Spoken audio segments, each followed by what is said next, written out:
Watchman on the Pod. We're going to continue in our book reading, The Black Pope, A History of the Jesuits by M.F. Cusack.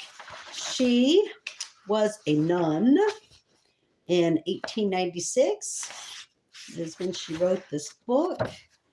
And she's formerly the nun of Kinmar. Okay. All right. So we're in chapter 6. An English Jesuit college. Reverend Lord Petter's account of his experience in the English Jesuit College of Stonyhurst. He says English RC colleges are far more friendly to each other. He gives the reason of this plainly. Only for their unity in religious beliefs, there would be frequent and open quarrels. They are unfit to educate because education is not their first object. Carrying out the rules of their order comes first. After that, the interests of their pupils. Grave injustice of sending young and inexperienced Jesuits to teach because it is part of their rule to do so without regard to their qualifications. Boys sacrificed for the sake of the training of the Jesuit novice. Those who have the courage to speak are denounced as disloyal to the church. Count Hossenbrock on this subject. The secular press denounces anyone who attempts an exposure. Lord Petter complains of the religious teaching in Jesuit colleges and says it is parroted. No trouble taken to teach intellectually. Contrast RC and the Protestant colleges to the great advantage of the latter. Stonyhurst boys under supervision day and night. This produces many evils, is fatal to the formation of a self-reliant character. No real recreation permitted. The boys not allowed to walk even for a moment arm in arm, to shake hands, or to touch each other. Must walk like criminals in threes or be absolutely silent. List of the officers, master, and subjects studied at Stonyhurst. Very few Bibles allowed for general reading, and these few are mercilessly expurgated. I don't know what that word means. Okay. Excuse me. Here we go. In Lord Petter's account of his experience at a Jesuit college, he enters more into the formation of character under Jesuit training than into the subject of intellectual training. The one subject is scarcely less important than the other. It is commonly supposed, particularly by those who are too lazy to think, that Rome has changed in some mysterious way, and Rome is no doubt quite content that this idea should prevail. So long as those who might be active to reform suppose that there is no need of reform, evils can continue without disturbance. It is supposed that Rome has in some way been influenced by the large views of the 19th century. But where is the proof of these suppositions? There is something infinitely pathetic in Lord Petter's allusions to his love for his church. For him, there is but one church, but one ark of safety for the whole world. But he cannot help seeing her evils, or rather, for he would scarcely call those things which he so strongly deplores evils. He would have the blots removed from her fair face. Now, how noble this man is, and how grand is his love for truth and desire for triumph and advancement of the cause so dear to him, even at any sacrifice of his personal feelings or interest. In one of his pamphlets, he compares the Benedictine method of teaching and training, which he considers all important, with the methods of the Jesuits. But he says, though the public are dissatisfied, the religious orders will never agree. There are too many pecuniary interest mixed up in this question. And though the religious orders possess enormous wealth, they will not pay teachers to impart knowledge of which they are deficient themselves. They spend money on buildings, which may be an ornament to their particular order, but something more is wanted at the present day than mere material work. One cannot but think of Lourdes and the millions of dollars hoarded by the fathers of the grotto when the poor parish priest, the founder of the shrine, could not get sufficient to build a modest and much needed parish church. Strange as it will seem to some, Lord Petter comments strongly on the failure of Roman Catholic schools to impart a good religious education. Catholic boys show a marked poverty of results, and what they do learn is parroted. This statement corresponds with the statements of M. Glees as to the education given in French Jesuit colleges. The system of espionage as practiced in Jesuit college is spoken of by him with stern reprobation. He says espionage is yearly. We speak advisedly, irritating our boys out of all balance of intellect and out of all dignity of character. Where this distortion of supervision is practiced, it would seem that Catholic boys must be supposed to come to school so degraded and brutalized, so inferior in purity and rectitude to their Protestant fellows, that they must be treated as meditating the worst kind of evil at every hour of the day or night. There have been many who have come from the peace of tender and gentle homes and who have found themselves cast suddenly into a world where suspicion, reserve, the extinction of natural affections, severe and frequent punishments have rudely displaced parental advice and maternal gentleness, and under the oppression of an asceticism for which quaint is a term too mild. Many have learned why it is in countries not our own. The character of the priesthood has already become odious and abhorrent to the feelings of boys, ere yet they were in full possession of their reason. Under such a discipline, many beside myself have become desperate by too quick a sense of a constant infelicity. There I have noted the hardening and soaring of childhood's sweetness. There I have seen in its working a process all too apt to foster the growth of artificial and constrained habits in some, of rebellious protest and decay of self-respect in others, of a senseless and uncultured Spartanism in very many, of development more or less distorted in all, whose mind can expand when its path is cut between adamant rocks, whose aims should be definite when his natural and laudable objects are beset with clouds of suspicion and mistrust, whose purpose shall find time to concentrate itself upon natural objects when its whole energy is focused on avoidance of trumped up moral dangers, which, had they never been suggested to him, would by the grace of God never have been seen or felt or known. These are indeed strong words, and coming from such a source, they demand the earnest and careful consideration of those who would place the education of English youth in the hands of Roman Catholic teachers, whether lay or clerical. Lord Petter thought that more could be done to improve, or rather to form the character of a boy by general care and religious advice than by the compulsion which the system of espionage involves.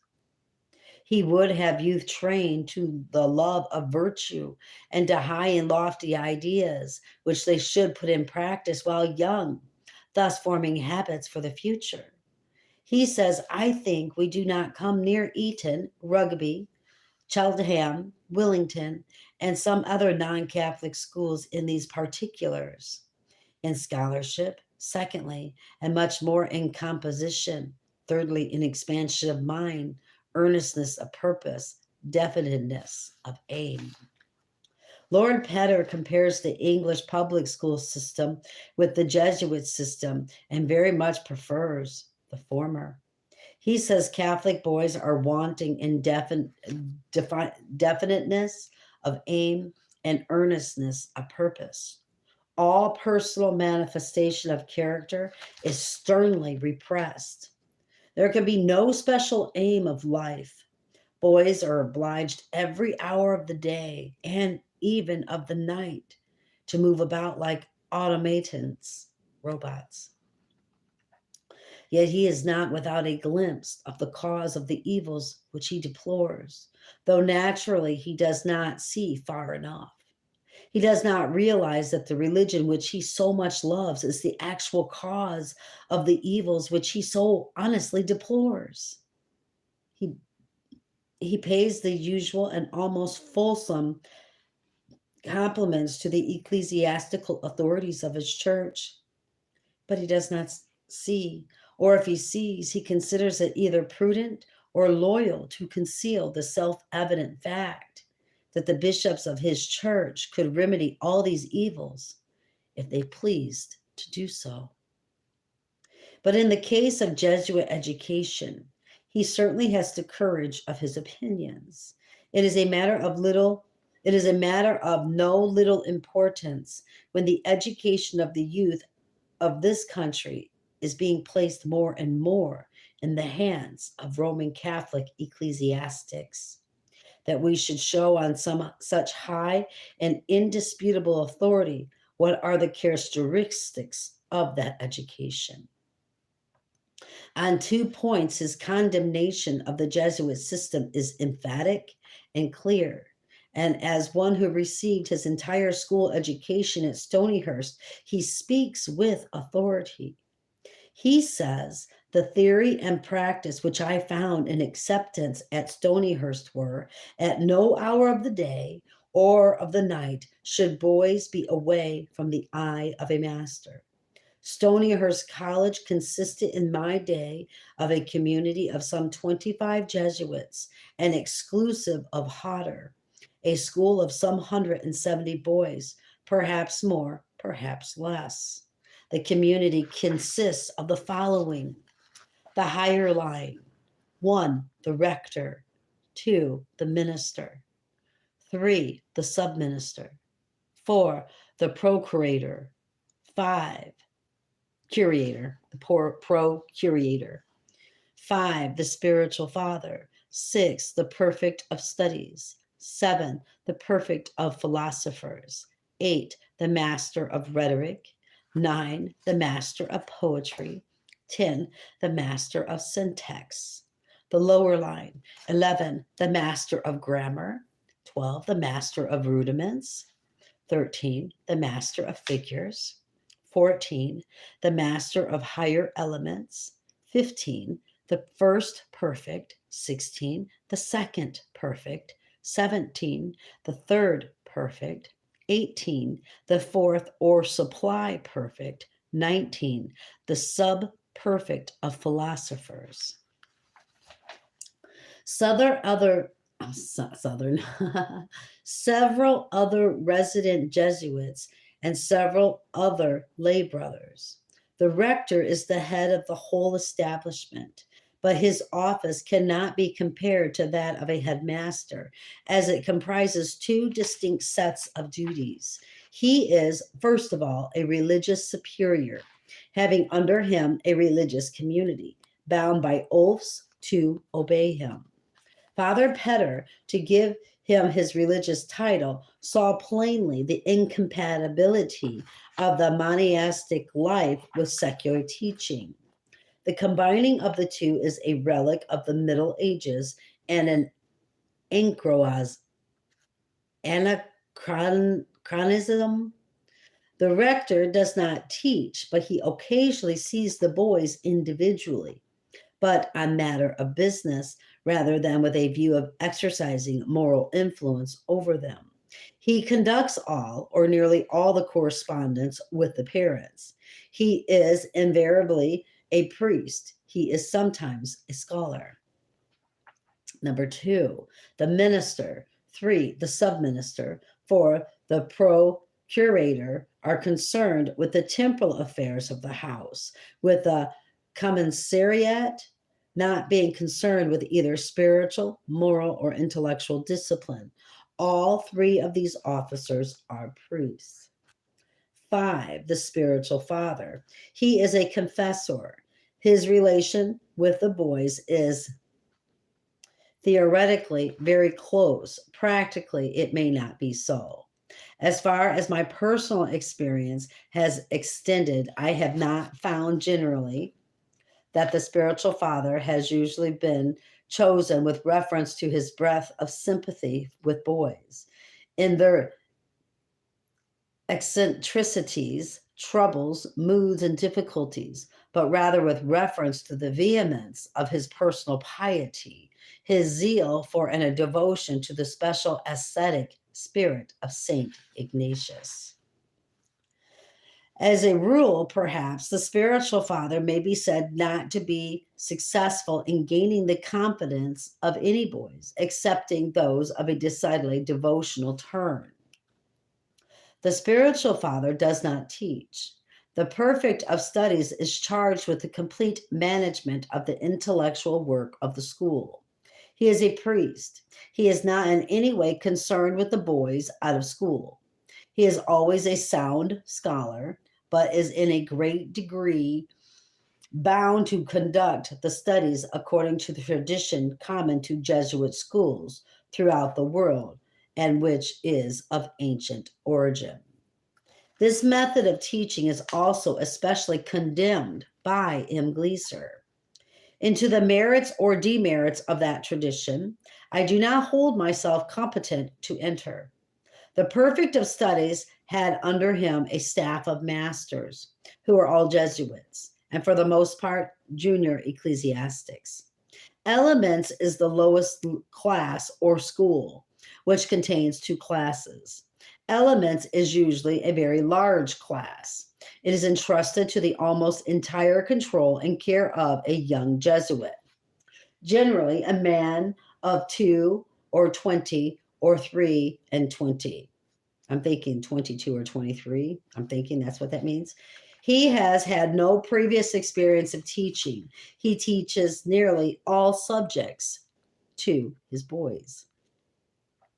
In the schools conducted by monks, the professors must necessarily be drawn from the narrow limits of the order and are generally young scholastics who are appointed to teach, not because they have any special taste or talent for it, but simply because they are scholastics and take to teaching as a matter of course, as part of their training.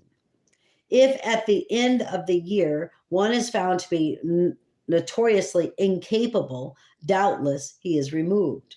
But what, meanwhile, has become of the victims of the experiment and the 20 or 30 boys he had to care for? They have passed another year of their lives, and it will be well if it has only been wasted. If by chance a body of professors has been found who display an aptitude for the work, it will not avail the students long. For as scholastics, they must be called away to other and more pressing duties. So the weary go, I'm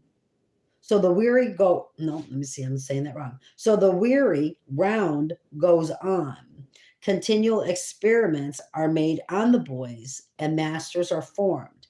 And if some good material is wasted, if some young lives are spoiled in the process, why, then it is part of the system.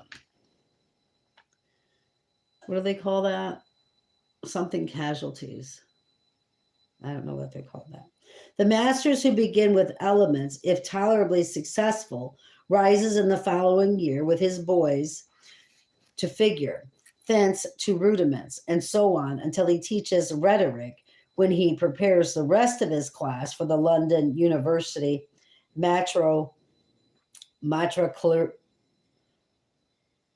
matriculation examination. I can't say that word. Sounds like I went to Jesuit school. Forgive me. That was stupid. He has worked hard day and night for 7 years. And as a chief result, intellectually, some of his pupils passed their examination with more or less credit.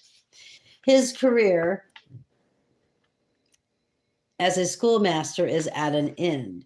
He goes to study theology for 4 years, during which time he is ordained a priest, and in the majority of instances, he then takes joint charge of a parish or is set abroad on the mission.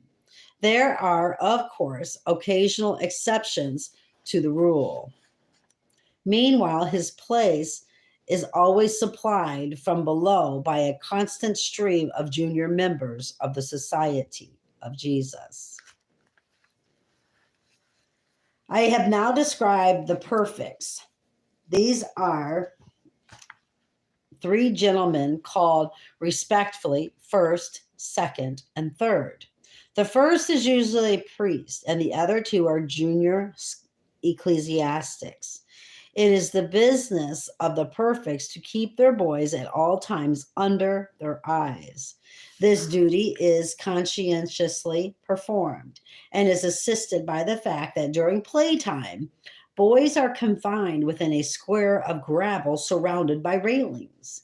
A boy is not permitted, except under the most exceptional circumstances, to leave this square of gravel during his recreation time. That is almost what they did during COVID, wasn't it? Am I wrong? I don't know. I don't watch television, but if I'm not mistaken, didn't they have like that on the playground or something for children? That's kind of messed up. Okay, the entrance to it is guarded always by 1 and generally by 3 perfects. There were 3 playrooms, in 2 of which are billiard tables and a bagatelle table in the third. These rooms were dirty and ill ventilated. There was a reading room for the higher line older boys. All novels were strictly forbidden, and books were mercifully expurgated. The infliction of a corporal punishment was frequent and severe, and administered not by the masters, but by the perfects.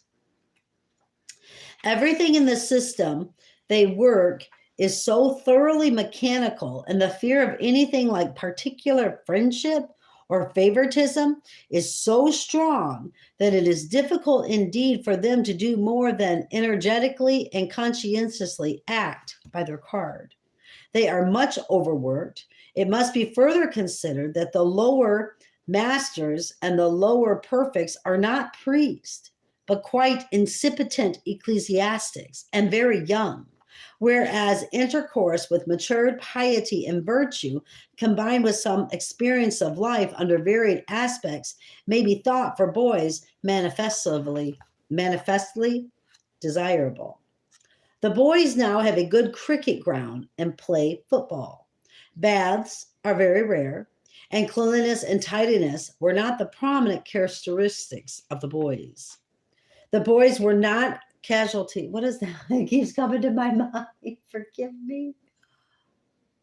I don't remember. Forgive me.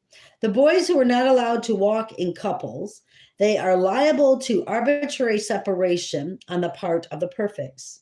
There is a special fear of particular friendships in the school of which I'm speaking. This fear amounts almost to superstition and is of obvious foreign origin. Any kind of demonstration of affection was regarded with marked suspicion. In all these matters, we are surrounded by a close atmosphere of suspicion. There were no monitors. Big boys were occasionally put in charge of little boys, but always watched by a perfect. They rose at 5:30 and were watched washing and dressing by perfects, while strict silence was enjoined. At 6:30 to Mass, which lasted 40 minutes. Chapel over, into the classroom, prepared lesson alone and silently. At 7:45, breakfast, strict silence. 8 o'clock, lessons, morning school, which lasted until 10. play until 10:30, school until 12 o'clock dinner, 12:30, strict silence, play until 2:36, lesson until 4:30, when bread and beer were served in the refectory. At 5 o'clock, chapel, back to the schoolroom for night studies, 7 o'clock supper, recreation until 8:30. Back to chapel for night prayers. In all the coming and going, all the roads were centennial as usual. The last centennial was the spiritual father, who was posted outside the chapel door. 15 minutes allowed for undressing. The rule of silence was enforced in the dormitories with a jealous strictness which could not be exceeded. The prefects remained on guard until the boys were well asleep. Then 2 of them retired, but by turns each one maintained the watch throughout the night, armed with a dark lantern. There was also another night watchman. Vigilance was Stonyhurst's predominant characteristic. There were a very large number of foreigners at Stonyhurst, mostly Spaniards, West Indians, or Spanish Americans. The college is decidedly cosmopolitan, so I believe are most of the Jesuit colleges in England. Added to this, it remains to notice the philosophers. They were a body of some 30 or 35 young gentlemen who lived in a separate part of the house and have altogether superior accommodations to the boys. It is also open to the students at some of our colleges, example Stonyhurst, to follow the course of philosophy. This is a 3 years course of logic, metaphysics, and ethics with natural science. At the same time, they have the opportunity of learning Italian and German and perfecting themselves in French. At present, there are at Stonyhurst 32 ecclesiastical students of philosophy and 32 lay philosophers. Even still, and at all Jesuit schools, it is considered necessary that up to the age of 17 or 18, a boy should be always under the eye of a master by day and by night. If such discipline be for the advantage of the Catholic youth of England, let it stand. If not, the sooner it is modified, the better. The Reverend Lord Petter's pamphlets were published in 1878. Father Petters points out very plainly the serious difficulties in the way of improving Roman Catholic education, especially as conducted by the Jesuits. His point may be summarized briefly. All Roman Catholic education of the middle and higher classes is conducted exclusively by the clergy. The clergy are naturally jealous of each other's success, but as Rome never permits any of her family quarrels to come before the public and has sufficient control of the Protestant press to have silence preserved, she is safe from the public censure. But all the educating clergy agree on one point, and this unanimity is their strength. They are determined to keep education in their own hands and make a close corporation which excludes even the Roman Catholic's laity. It is therefore impossible that Roman Catholic educational institutions can be improved or reformed. Hold on 1 minute. Oh, 1 minute. Okay, there we go. Or reformed from without, because no college under the charge of religious could, even if they would, submit a system of inspection and interference from without. Though the public, Roman Catholic, are dissatisfied, the different religious orders will never unite, nor make any change, nor will they pay qualified lay teachers. But there is yet another difficulty in the way of reform in monastic or quasi-monastic teaching institutions. The rule of each order is jealously guarded by the priest, and as the rule must always be the first consideration, the benefit of the pupil takes second place.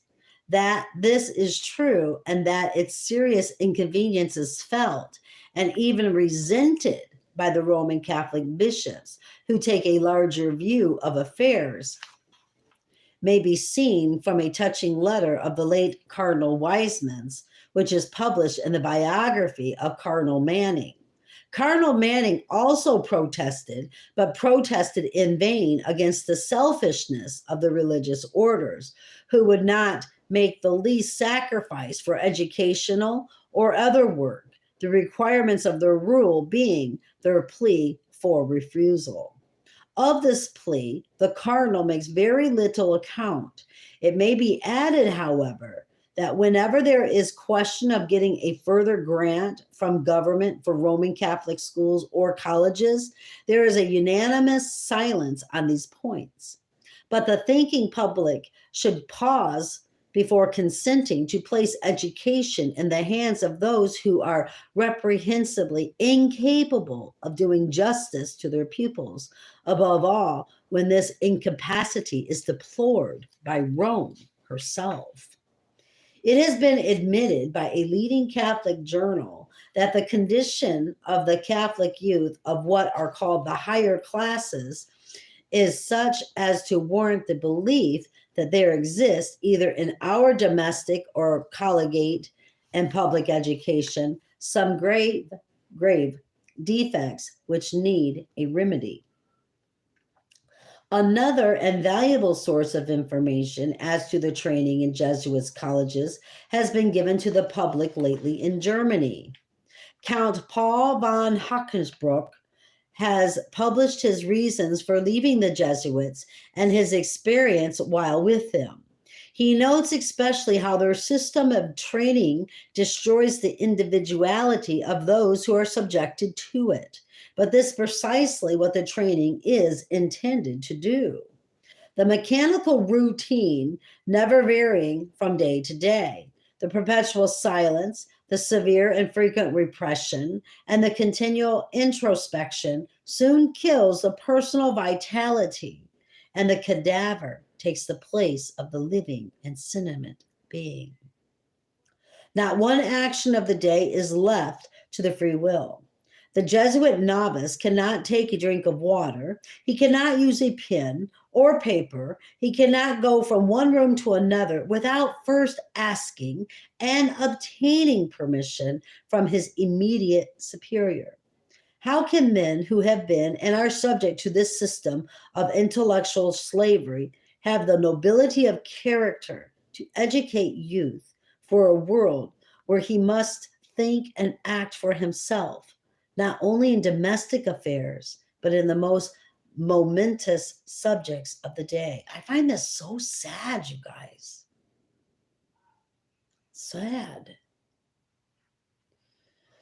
In 1878, the late Lord Petor published another pamphlet in two parts on the position and prospects of Catholic liberal education. As the whole system of Catholic education is sharply, though respectfully, criticized, it need scarcely be said that the edition was soon brought up by those who had an interest in suppressing it. To the present generation, it is absolutely unknown, but the information which it contains is nonetheless important.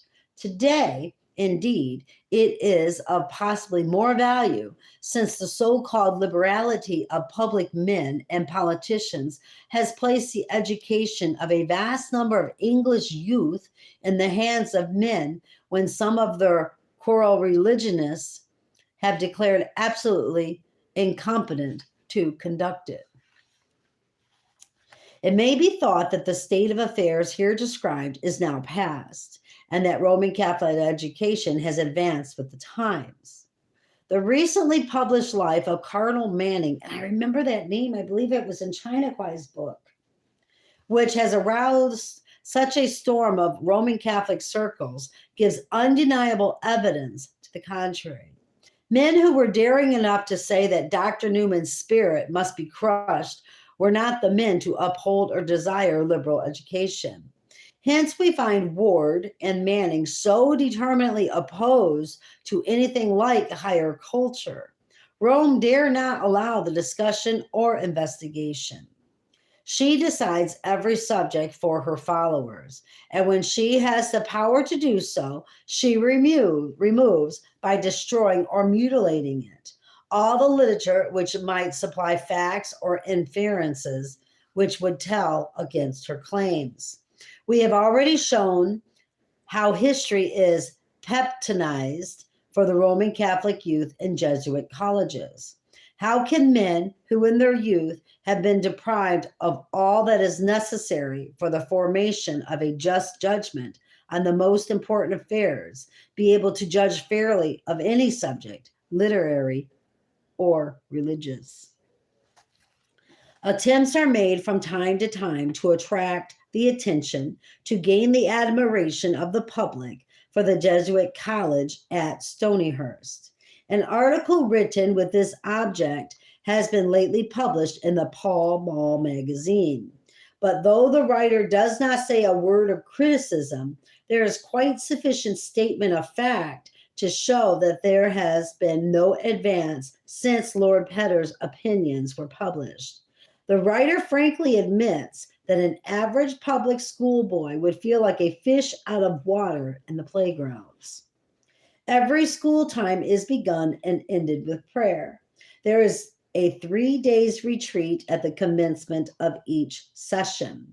The masters, as in the time of Lord Petter, are appointed to teach because it is part of their religious training, without any regard for their fitness for such an important duty. Their inclination is never consulted, but a Jesuit is supposed not to have any inclination. A great effort is made to produce a show of distinguished men who have been educated at Stonyhurst, but the result is a dismal failure. One general unknown to fame, one admiral who looks like a Jesuit out for a holiday and doubtful whether he should enjoy himself or not, the editor of a comic paper which is going fast to decay because he dare not admit a joke not approved by the church, and the church is particular as to what shall be said in this direction, for all roads lead to Rome, and road leads to the Inquisition. Today, this does not mean the stake, but there are social inquisitions all the same.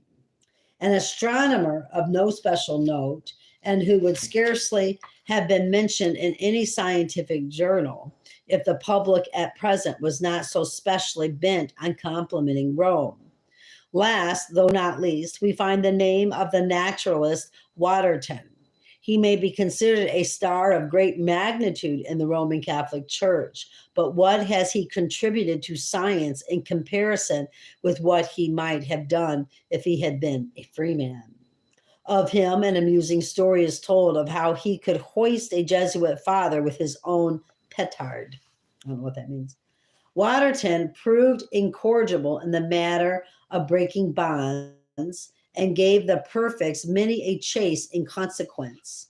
On one occasion, when hotly pursued by the authorities, he managed to double back and ran to the friendly shelter of one of the farm servants, who promptly covered him with litter in the pigsty. Waterton has himself related the story, which concluded thus. The man had hardly compiled with my request, or not compiled. The man had hardly complied with my request when in bounced the perfect by the same gate through which I had entered. "Have you seen Charles Waterton?" said he, quite out of breath. My trusty guardian answered in a tone of voice which would have deceived anybody, "Sir, I have not spoken a word to Charles Waterton in 3 days, to the best of my knowledge." Upon this, the perfect, having lost all scent of me, gave up the pursuit and went his way. When he had disappeared, I stole out of cover, as strongly perfumed as with old Falstaff when they had turned him out of the buck basket. I don't know what that means. The anecdote is amusing, but it is far from amusing to know that English boys should be subjected to moral training, which teaches them how to be expert deceivers. It is to the credit of our poor humanity that there are men, some of whom at least are better than their creed. As regards the intellectual training at Stonyhurst and elsewhere, Lord Petter complains sadly that while enormous sums of money are spent on buildings and halls, nothing will be expended on securing the services of lay teachers who have been properly educated for their work. But such teachers could not be found easily in the Roman Catholic Church, as witness the difficulties of the late Cardinal Newman in Dublin and the Cardinal Manning in London. In each case, it was found necessary to fall back on converts who had received their education at Oxford before entering the Roman Catholic Church. All Roman Catholics who have written on the subject of education have either implied or sadly expressed or said expressly that the religious orders in their church are selfish and exclusive and will not allow strangers, even of their own faith, to be admitted to their cloisters. The late Cardinal Wiseman complained bitterly that though religious asked freely for dispensation from Rome in matters which concern their own comfort, they would neither ask nor take dispensations which would have enabled them to do more good work, to do work which was urgently needed for the church. The present writer knew of a case in Ireland where the sisters absolutely refused to receive broken meat and other food from a nobleman's house in their neighborhood because it would have given too much trouble to distribute to the poor. A book of rules for the Jesuits was printed in Rome with the approbation of the general in 1607. We give some extracts from this as showing the spirit of the order. Rule 5, you must not read prohibited books without leave, nor meddle with anything which does not concern you. Rule 6, you must learn to be very ready in the language of the country where you dwell, or you may be ordered to dwell, Rule 7, while residing in any college, your chests, boxes, and trunks, and your chamber doors must never be locked. You must not sleep at night with your chamber window open, nor lay naked, nor go out of your chamber undressed. Rule 13, you must not complain of one superior to another. Rule 17, no brother must go into the office of chamber of another without leave. Rule 18, while two of the order are in one chamber, the door must be open. Rule 20, you must not hold discourse or any correspondence by letter with any person without your superior's leave. Rule 21, no person must hold idle talk or discover without what is done within the church, the college, or house. Rule 24, no person must go out without leave, and telling why he goes out. He must write his name down and tell the doorkeeper where he goes to. He must return before night and give notice to his superior on his return. Rule 25, when on a journey, you must always lodge at a Jesuit college. If there is one in the place, and while there, must pay the same obedience to the superior as unto your own. Rule 28, you must divest yourself of all worldly, irregular love towards your parents, relations, and friends, and of all worldly affairs. Rule 29, you must renounce entirely your own will and embrace and follow the cross of Christ. You must aspire to humility, perfection, and every virtue.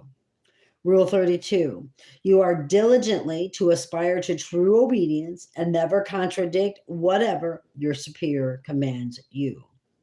A series of special rules follow for each office. The rules for the provosts or rectors, of which rules are of which rules there are 18. Rule 1, you must impose common penance on those who fail in or are wanting in their duties, or punish them publicly, either by making them eat under the table or in making them kiss the other's feet, or by praying in the refectory by fasting. Rule 13, you must hold a conference twice a week on cases of conscience at which every priest in the house must assist. Rule 18, you must not permit any Jesuit to go out of your college or house without a companion with him. The rules for the masters of novices. Rule 5, you are to appoint each novice a companion by whom he may be improved. Rule 7, you are to be careful that no novice shall speak to any of his relations without your leave, nor even these without some person being present, for which end you must not suffer any novice to be in any office by which they have any intercourse with strangers, such as purveyor or porter. The rules for the monitors. There are only 3 rules for them, which are as follows. Rule 1, as monitor or admonisher, you are obliged to put the superior in mind whenever he has failed in his office, but you must represent this with humility and respect, with the advice of the council, and not let any other person know what is done upon such an occasion. Rule 2, if after several admonitions the superior remains incorrigible, you must then acquaint the higher powers. Rule 3, you must have a seal for the letter sent to the superior. The rule for the preachers. Rule 7, when sent on mission or to preach afar off, you must, if able, go on foot, live upon alms, and lodge in religious houses, and also keep a memorandum of the most pious and devout people in each place that you come to. Rule 8, you must not only preach, etc., but seek to make all men your friends. Rule 10, you must write every week to acquaint your superior what progress you have made in your missions. The rules for the librarian. Rule 1 states you must always have by you the index expurgatorius and not keep any forbidden books. Rules for the porter. 6 rules. Rule 2, you must not permit any person to go out without the superior's leave. Rule 3, you must deliver to the superior every letter you receive for any person in the house or college, and you must not let any person in who comes out of the country without the superior being first acquainted. Rule 5, you must every night lock the doors and give the keys to the provost or regent. Rules are given for the wardrobe keeper, house steward, cook, and purveyor. The rules for the watchman. It states that he must wake every individual. If they do not get up, he must report them to the superior. 4 rules are given, of which in Rule 4 it states, Rule 4, at night you must visit every chamber and ring or knock to advertise each person to examine his conscience. A quarter of an hour after, you must ring the bell for them to go to rest. And in another quarter of an hour, you must go to every chamber to see if the light is extinguished. If not, you must acquaint the superior. The rule concerning the writing of letters. Rule 1, the superior or regent of each house or college must write every week to the provincial and also to those of the house who are sent to preach on mission, acquainting him with every affair of consequence that regards the society. Rule 2, he must also write every 3 months to the general. Rule 3, the provincial must write every month to the general and also to the provost, regents, and those who are sent on any business of the province. Rule 4, the general is to write every 2 months to the provincials, but only twice a year to the regents, etc., unless some affair of consequence obliges him to write oftener. Rule 5, that no letter must be lost or miscarry. Several copies must be wrote of each, and they must also be copied into a letter book. Rule 6, every secret order or affair must be written in characters or cipher. Rule 7. The letter which are written by the general of Rome must be read and carefully preserved in the house of college to which they are sent. Isn't that crazy? And that completes, wow, chapter 6. Okay, brothers and sisters, keep your eyes on Jesus and your nose in the book, which is the Word of God. And embed the Word of God upon the tablets of your hearts, so you and I will not sin against God or be deceived. And I don't remember what that word is I'm looking for about the casualties. It's not casualties of war, but it's those that die. And it's like, well, you're going to have those kind of, I can't remember that. If anyone can remember that, put that in the comments. I would really like to remember what that is. I can't remember. Anyway, I guess it's not important. All right, brothers and sisters, I love you so very much. You have a blessed, blessed day. Bye-bye.